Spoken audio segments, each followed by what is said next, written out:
Hello there. So, well, this weekend we got some work done. We got the metal I bought in my YouTube short. I don't know if you guys seen it or not, but we got it mounted to my frame, which is a 3-point frame for the skid steer, so I can mount 3-point attachments. So, and we also got the T-post driver, the Montana T-Rex post driver. We got it mounted to the frame, and all we got now, we got a sliding frame. So I'll be able to extend that thing out about 5 foot from the skid steer, which will be really good. If I need to reach around a tree or, you know, get it out away from a skid steer for whatever reason, I can. But most of the time it'll be in that first pin, and that's where it'll probably stay. It might be in the second pin. We'll see when we get it mounted to the skid steer. So, but we did quite a bit of welding to it. We welded all along the top of that frame. We drilled 2 holes in the big 4-inch piece of steel. 2 1-inch holes for a 1-inch pin, and then we drilled 3 holes in this for these so we can take that pin in and out whichever way we want to go with it. So we're gonna get this thing mounted up skid steer. I haven't used it yet, so it's gonna be interesting to see how it does. We'll show you how it works.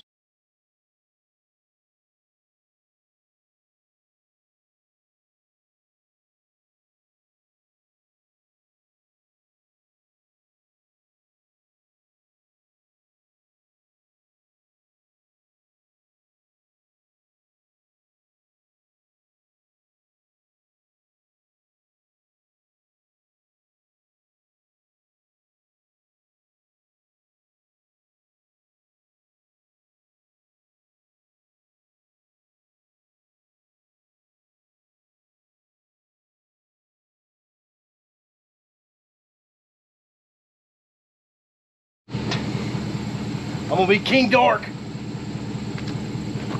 First startup, we haven't even tried it yet. What do I do? You're just gonna stand there and hold it. I have to hold it? Well, until I start pounding it in the ground. Okay. So, let's find out if it'll drive the T-post right in the middle of the driveway. Why not?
So as you may be able to tell, I've discovered Video Editor.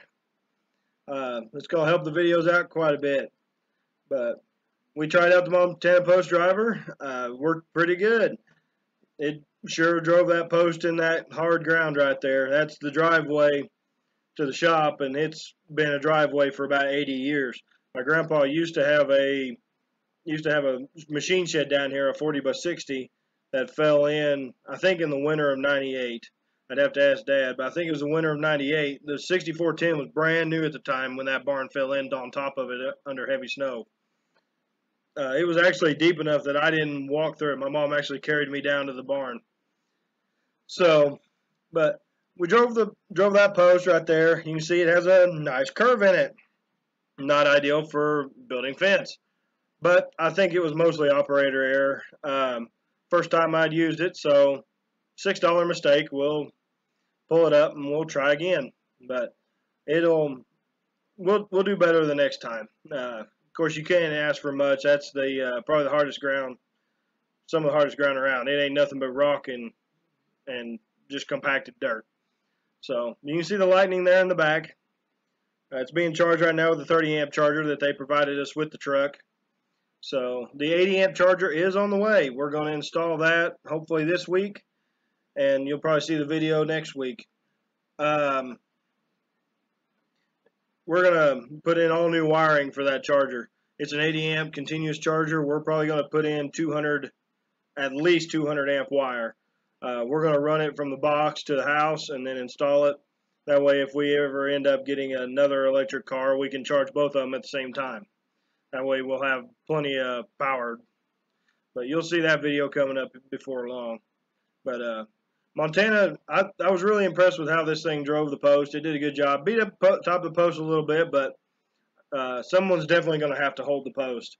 But they're going to need leather gloves. And you can see the wife doesn't have any gloves on whatsoever. And so, but one thing that was nice about it, Montana provided us with a little toolbox that goes with it.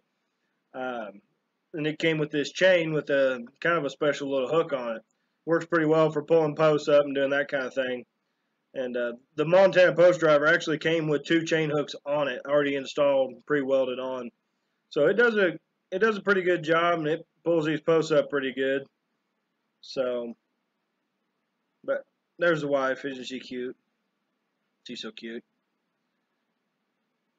So, my wife tells me I say so too much, so I'm trying to watch my so saying. But we're going to pull this post up. You can actually see how stuck in the ground it is if you watch the skid steer and the post. Whenever we pull it up out of the ground, the post will actually straighten and the back of the skid steer comes up a little bit. So that tells you how stuck in the ground that thing is.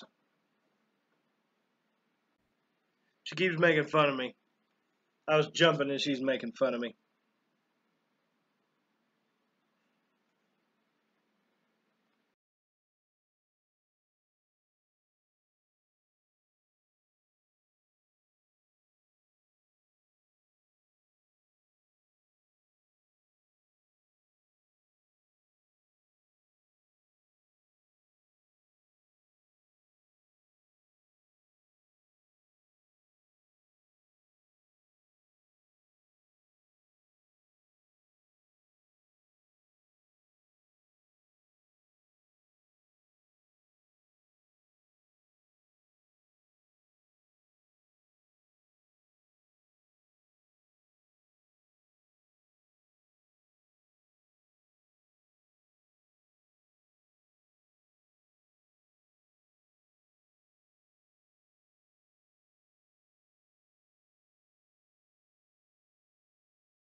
We're going to get another post and try this again. So I need to get the shop cleaned up. You can see me stepping through all those weeds. I've actually got a 5-inch exhaust in there for my 1995 7.3 OBS truck. Hopefully that'll be in a video coming up soon. But it may be this winter. We'll have to see how things go. I've actually had that thing sitting over there for about a year now. So it'll be kind of interesting to get that thing put on. The truck's always had just a 3-inch exhaust on it, and this is 3-inch downpipe with 5-inch all the way out the back. So it'll be interesting to see how it changes the sound of that truck. So hopefully that'll be coming up in another video. But whenever we bought the posts, I didn't realize how much they'd went up. It's probably been a couple years since I bought posts. But when I remember complaining about it and saying that they were, oh, $4 posts. My gosh, how high are $4 posts? My goodness gracious.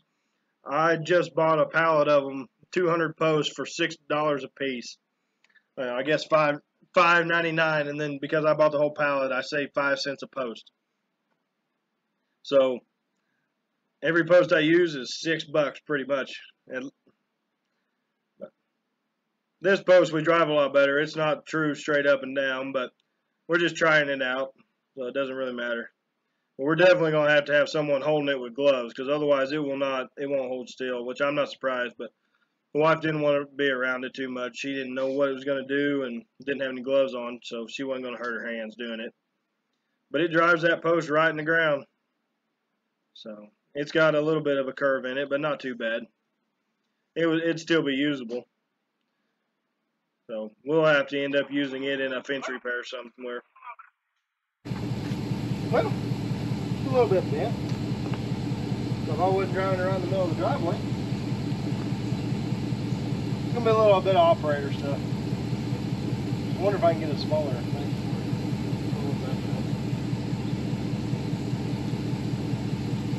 Maybe it works.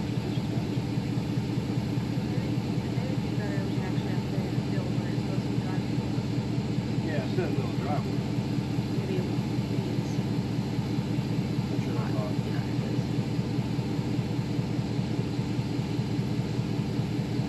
But I mean, it drove it right in the drive, didn't it?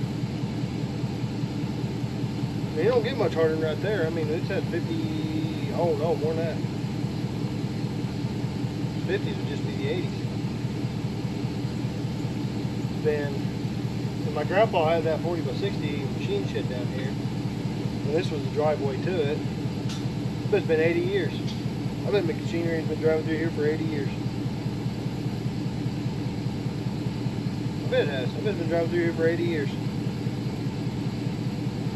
I feel like driving it out there in the middle of the dirt road. Did pretty good. Takes some getting used to operator usage. But that'll only happen one time.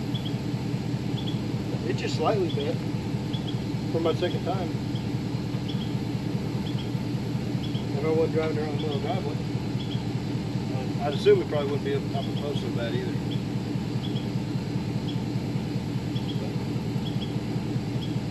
I wonder how to put that gas power on the drive. Remember it? Man, it ain't gonna rock at all, is it? Alright, well, let's take it out. We can't be there. It's still a good pose. We can still use it somewhere fast. I mean, it's just got a little pose in it.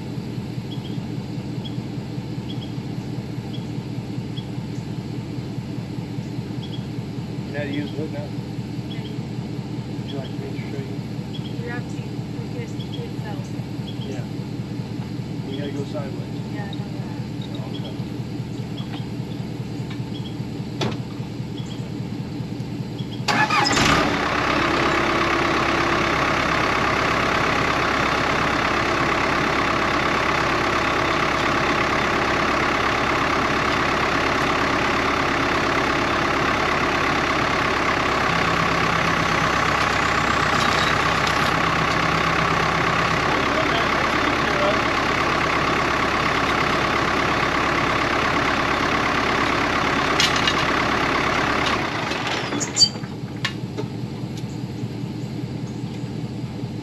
Success! Yeah, I probably would have went right in over here where it's supposed to. Alright, so we got it mounted. You can see, we got it mounted to skid steer, and you watch the video. We also put on my T-post holder and fence unroller. So we built this thing probably about a year ago, and had a neighbor help me with it. And so now we're about ready to go. The only thing we need to do is mount a dildo unroll barbed wire on it, and it'll do everything I need to do. I've got a lawnmower handle with a couple of disc blades on it, and that's how we unroll barbed wire right now. So it works pretty good. You can just drag it behind you. It works really well in the woods where you can't really hold barbed wire up. So, but this will work for out in the middle of the open field. So I'll have to build a deal for unrolling barbed wire off front of it. I'm debating whether or not I want to do, if I just want to do one roll, or if I want to go all the way to 5 rolls or 6 rolls. That way, if we're doing just strictly barbed wire fence, we can just unroll all of them in one time and be done with it. But I don't know. I kind of got mixed feelings on that. I may just do one where I can just do 2 at a time and put like 3 foot between them. That way the barbed wires don't get crossed whenever we're working on it. Because that's annoying to have to go back the whole length and unwrap all your barbed wire that got tangled up while you're unrolling it. So I may just do 2 and keep them like 3-4 foot apart. That way, you know, I can do 2 at a time, and they shouldn't get crossed. So they're about 4 foot apart, and that'll always give us plenty of head anyway. So I don't know. I'm kind of debating on what I need to do with that. As somebody that's actually does fencing for a living, I'd really be interested to know. you know, what they think, if unrolling them all at one time is a good idea, or if unrolling them one or two at a time is a better idea. I don't know. I kind of got mixed feelings on it. I mean, the skid steer is capable of doing all 5 or 6 at a time, but I don't know if I want to or not. I think maybe just 2 at a time would be better, and that way they don't get crossed. And plus, that, you know, you can only stretch and do one properly anyway at a time on barbed wire. So I'm thinking just 1 or 2 at a time is the way I'm kind of leaning. But I'd be really curious to know what you guys think. But we're going to use this thing tomorrow. My brother-in-law is coming down. We're going to rebuild the fence that goes below my pond. I've got my heifers in right now, and then because I'm getting ready to plant oats and peas in my hay fields to get a good second cutting off, and so we got to get them off the hay field in order for me to do that. So he's supposed to come down tomorrow and the next day, and then we're gonna put this thing through its paces. We're gonna try it out. We're gonna work it hard and put it away wet at least the first couple of days, and then I'll start taking probably better care of it. We're gonna use it hard, and we're gonna put it through its paces. We're gonna see what she'll do.